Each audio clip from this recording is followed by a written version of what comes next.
आज होती वटपौर्णिमा आणि मी आदल्या दिवशीच आले होते मम्मीकडे मॉर्निंग करून. त्यानंतर वटपौर्णिमेच्या दिवशी जरी पौर्णिमा असेल, तरी ज्यांना कामाला जायचं त्यांचा टिफिन आधी मम्मीने बनवलेला. त्यानंतर थोड्याशा स्वयंपाकाला आम्ही लागलेलो.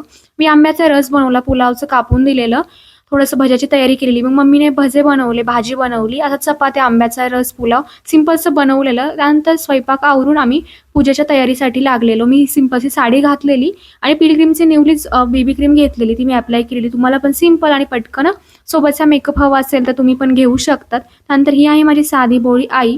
त्यानंतर आम्ही दोघी पण वडाच्या पूजेसाठी गेलेलो, दोघींनी पूजा केलेली. पूजा मनोभावे करणं महत्त्वाचं, बाकी गोष्टी काय मॅटर नाही करत माझ्यासाठी तरी. त्यानंतर ही आहे माझी आजी, जी माझ्यासारखीच आहे असे माझे वडील मला कायम म्हणत असतात. पूजेवरून आले, मेकअप रिमूव्ह केला आणि त्यानंतर आदल्या दिवशीच भाजीपाला घेऊन आले होते. तुम्ही घेऊन नगरकडे आले, कारण दुसऱ्या दिवशी माझी होती ड्युटी. हा तुम्ही माझा चेहरा बघू शकतात, बऱ्यापैकी खूप खराब झालाय, पण ठीक आहे, होईल लवकरच नीट.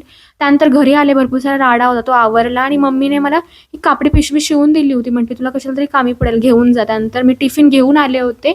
संध्याकाळी सर्व आवरलं आणि त्यानंतर उपवास सोडला आणि असा खूप माझा बिझी दिवस गेला. बाय.